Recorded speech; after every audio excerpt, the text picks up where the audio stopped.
break for God again and again.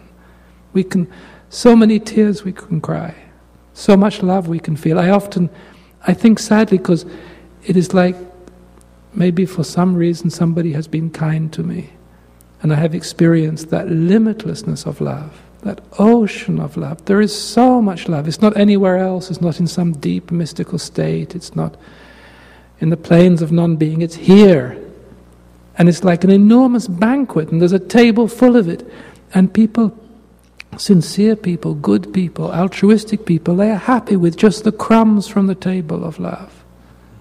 For some reason, something holds them back from taking the glass of wine and drinking it to the dregs, drinking it all, and then asking for more and asking for more. The one thing you can be greedy about is the truth and love. And there is always more. And it is... And then you can be where life is happening, not some illusion told in the newspapers, but where life is really taking place, where the beloved is recreating himself. And what I find fascinating about this moment in time, and for me it is a very special moment in time, is the beloved is recreating himself again in a completely new way, in a way he hasn't done for centuries. A friend of mine in Australia, had a vision in which he was shown that the beloved is revealing himself in this world, or going to reveal himself in this world, going to be present again in this world in a way that he hasn't been for millennia. He is coming back to his world. He is going to take over his world again. He gave it to humanity. Maybe we didn't do such a good job. And he is sad for what has happened to his world, and his heart is crying for what has happened to his world. Or the soul of the world is sad and has cried out to the beloved, "Come back again, I have missed you, I have been longing for you for so long." And he has heard that call. And the beloved is coming back. And we can be present, or we can be busy doing other things. And many, many people, they will be busy doing other things, even other spiritual things, even well-meaning spiritual things, but they won't be present at this moment. They won't welcome the beloved back into his world. And it says in the Bible, you never know the hour that the bridegroom cometh. And so you have to wait. And one of our practices is always to be attentive, always to be waiting. There is a Sufi practice, you have to be like the cat at the mouse hole, infinitely relaxed and infinitely attentive. Because otherwise you go to sleep and maybe the moment is past. And you don't know you've missed it. And I've seen that happen to people. And then a veil falls over their eyes and something is lost. And that opportunity for that human being, maybe it comes again in 10, 20 years, maybe it doesn't, you don't know.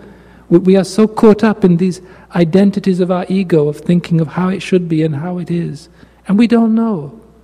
That's why there are very, very few spiritual practices that one needs, but to be attentive, and to be present, and to have an open heart. It's all the same, attentiveness, presence, and open heart. You can't be either attentive or present without an open heart. And to want to say yes, to participate in this extraordinary love affair that is taking place. And it's incredibly beautiful. Yeah? And why do I say this? Because I see something has touched your heart. You don't know what it is. Your mind is trying to understand it. Something is, if you like, tugging at your heartstrings. And it is very, very important because it is part of the mystery of creation. We have put creation in a box, and then we have labeled it, and then we have given it problems. And creation, being a very magical, extraordinary thing, which we don't really understand, has then obliged, and it has created problems for us. And it has behaved as if it exists in a box.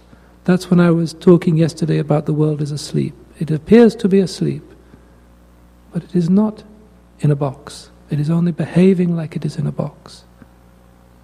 And there is a possibility that it might burn up that box. It might break free of that box. It might wake up and come alive.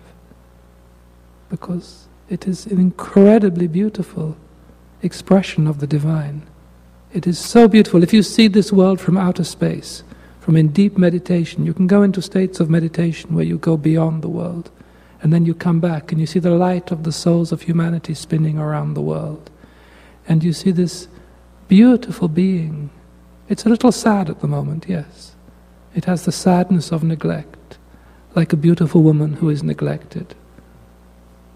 But it is waiting for something to happen. And we are part of that. And to me we have to honor that and to be here and to wait. To wait as... It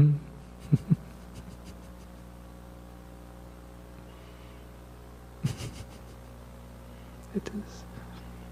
I always go back, because one goes back to one's first experience. I don't know if you know, there is a spiritual truth that really the first awakening you have is like the seed. Everything is present. The Naqshbandis say the end is present at the beginning. And everything, in a way, your whole experience is there at that moment. And for me it was, I was there in the garden of life. It was a garden beside the Thames in London. And everything was alive and everything was singing. And the water was sparkling with not just the light of the sunlight on it, but with a different light. I didn't know then. I was 16. I knew nothing of spiritual life. I didn't even know spiritual life existed because I grew up in a Church of England family. We went to church, but God was, up there in heaven, and spiritual life didn't exist. And suddenly somebody took me to this magical garden that was called life. And it was there, and everything was just the way it ought to be. But we had forgotten about it. And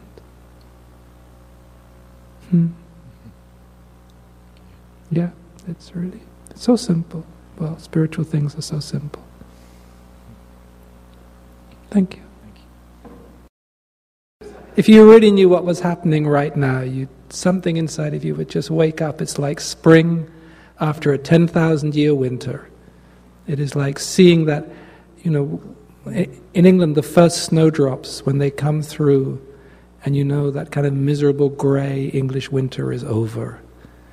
And it's like the heart would just say, hey, this is so extraordinary. This is just one of those moments. And that's all you need. And that's, nothing else matters. Because, yeah.